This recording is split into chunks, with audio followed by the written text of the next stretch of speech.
Hey guys, JWar here with another video. So today we're going to talk about the 40 synthesis maps I ran. I'm going to go over some of the profits, some of the cost, obviously, and what you could expect to get if you were to do this farm. Now, little disclaimer, it's not so much a farm as it is a gamble because a lot of the items you're going to get are pretty bad, right? They're just getting bad synthesis bases that aren't really worth anything. You're kind of hoping to get that 100, 150 exalt item like a +1 frenzy charge ring, +1 power charge ring, something like that. Additional arrow bow, +1 socketed gems bow, something like that would be really good from this. And we'll talk about what I got. We'll talk about what you could expect to see most of the time. And yeah, we'll go over some of the highlights. Alright guys, so let's break down some of the stuff we got here. So, this is a little bit messy here, but I didn't want to go into a lot of these items too much. This is just some of the general stuff I got. Some interesting modifiers. Most of these aren't really worth anything. At most in here, some of these items might be worth an exalt. I've kind of taken out all the good items. There's a lot of just kind of, rings that didn't really hit anything with these circle of nostalgia, fear, anguish, and guilt. All those rings, I got a lot of them in here. None of them are too valuable. I think we had a couple, two, maybe three that were really kind of valuable that we're going to look at here in a minute. Power charge on kill spine bow could be nice. Little extra energy shield, probably not valuable.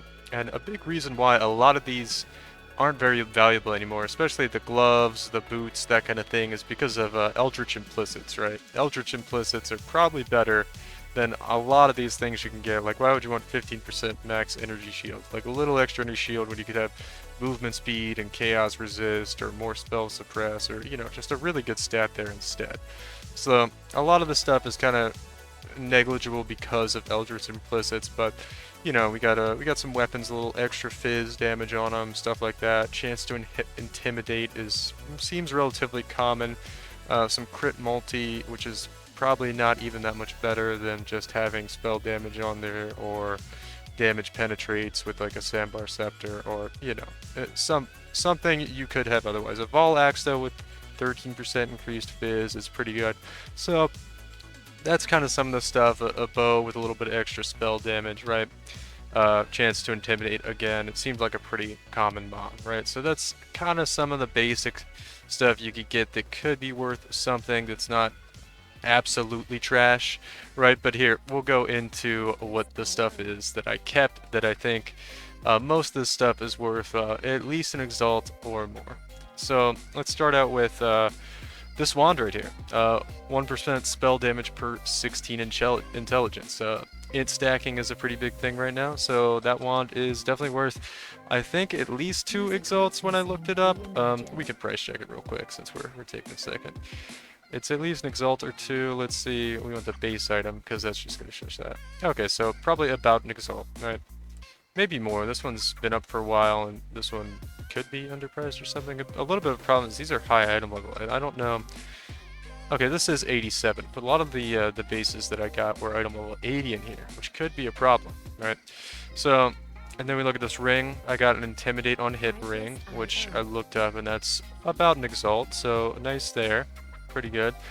This amulet I don't think was worth that much, but it was a really interesting amulet. I was watching Zizarin the other day, and he got a very similar one. I don't know if it was Purity of Ice, but it was very similar, and it goes up to 80% increased mana reservation efficiency.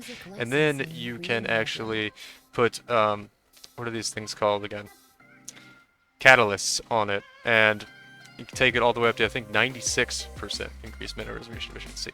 So it's a really cool item. I don't think it's that valuable, unfortunately, but just a cool item we came across.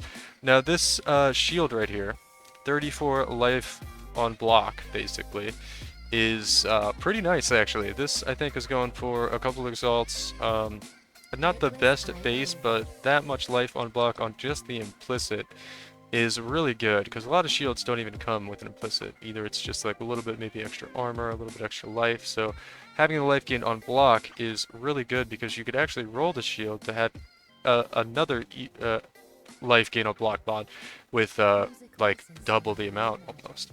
So you could get a ton of life gain on block with that shield, so that makes it pretty valuable. moving along.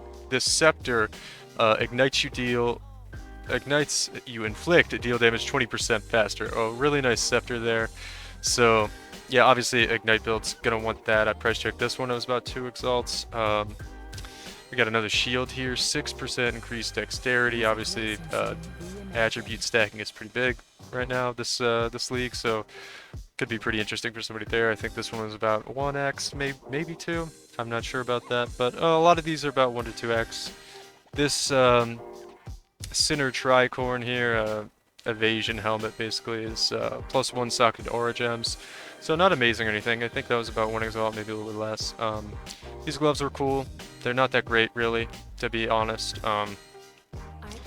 But yeah, they're good. If you need to free up a ring slot with some suffixes or something, you could use these. But again, like I was saying earlier, the Eldritch implicit modifiers on gloves, helmets, and boots are just so good, you know. Most people are using either like Intimidate on hit or Unnerve on hit, and then like physical damage conversion, and there's just, I mean, the list goes on and on. There's so many good mods you can have on a pair of Eldritch implicit gloves to where these definitely aren't as valuable. But, you know, before the Eldritch implicit stuff came out, these would probably be pretty good, but now they might be worth an exalt, maybe less. This one I don't think is worth very much, but just physical damage conversion to cold on an implicit on a quiver, and I'm actually not even sure. I don't remember. I don't think you can get that on a quiver normally, but I'm second guessing myself here, and I'm like, I'm not sure if there's a quiver where it gives conversion on the implicit. I'm feeling like maybe there's, I don't know, someone in the comments can correct me, but that was a cool drop. It goes up to 25%, so pretty good there if you need some more physical damage conversion. And then we'll just get in a couple like worthy mentions here. I don't think these are worth a whole lot, but they were cool and more the rare drops. Didn't see them very often in the 40 maps I did, unlike a lot of the stuff in the other tab I was showing you guys. So Frenzy Charge on hit on both of these chest pieces here, which is pretty good. You could maybe use that if you really wanted some of that. And then these two weapons here are pretty cool. They're just attribute stacking weapons. Unfortunately, I don't think anybody wants 1 to 6 lightning damage to attacks on a mace with per 10 intelligence, right? That's maybe if it was strength stacking, you could do something with that. But yeah, lightning stacking with intelligence on a mace, probably not any good, but a cool mod. Cool mod. It could have been a lot better on a different base, but that was cool. And then we had this highborn bow with dex stacking, which probably could have been really good on a better bow base, right?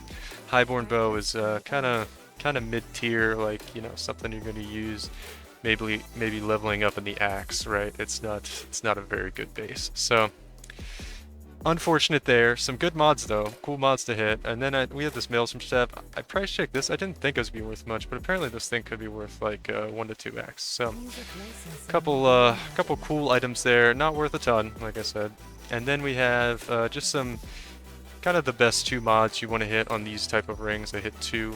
There might be one more, but these were the 2 notable ones I pulled out. Increased buff effect and increased physical damage for Herald of Purity on the Circle of Guilt Iron Ring, and then Circle of Anguish, which is pretty nice right now. Herald of Ash buff effect and increased fire damage. So there's a lot of fire builds going around. So that one could be worth, I don't know, maybe an exalt. I didn't price check that one. But okay. Getting into the best item we found, guys, and I don't want to build this up too much because it's pretty good. It's not great. Our onslaught on hit synthesized Circle of Anguish, right? And unfortunately, well, fortunately and unfortunately, I guess we got the buff effect, which is, you could argue, is the more important one, because Herald of Ash gives that increased spell damage, that more multiplier spell damage, which gets amplified with the buff effect, and the increased fire damage is the other one you kind of want. Is, you know, it's not gonna scale as much with that more multiplier, right? Because it's an additive increase, not a multiplicative like the more modifier. But I mean, both are good. Ideally, we would have wanted both, but we got resistance and buff effect, so which is not bad actually.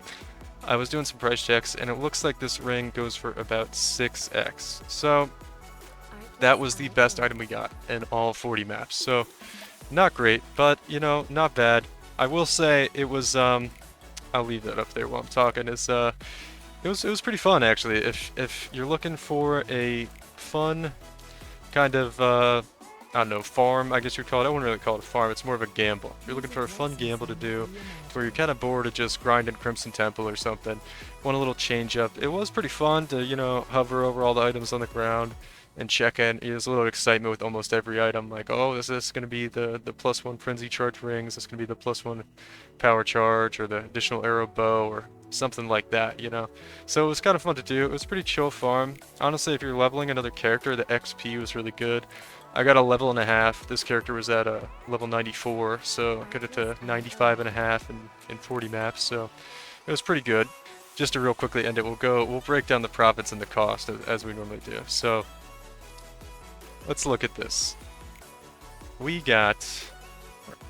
made about 15x from the maps, is my guess. There's a lot of items that could be worth 100 chaos, 50 chaos, maybe close to an X, but not quite. There's a bunch of stuff that could be an X. We have the one ring, our best item, was probably worth about 6x, right? So I would say maybe we made 15x. We had like a raw Exalt drop and some other things.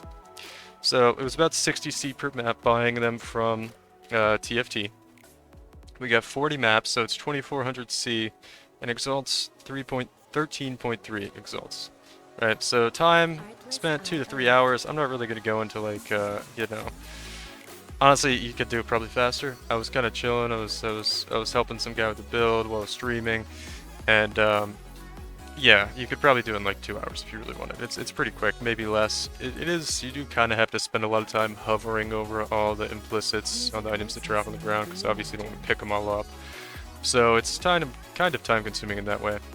But yeah, so exalts per hour, we're going to say is 1, because we spent 2 hours, we had 15x, we spent 13x, okay, so that's about 1 exalt per hour. And that's pretty bad, especially considering I could have been doing a different farm, making more money in this time I was doing this one. But, like I said, it's more of a gamble than a farm. It's definitely, I wouldn't recommend this to anybody trying to get consistent exalts per hour and really trying to boost their currency and their stash tab. This was kind of for fun, hoping maybe, you know, got one of those big items to drop. But yeah, hope you guys enjoyed this one, and yeah, let me know what you think. Let me know if you like this kind of content and what other kind of content you'd like to see from me. And yeah, thanks for watching.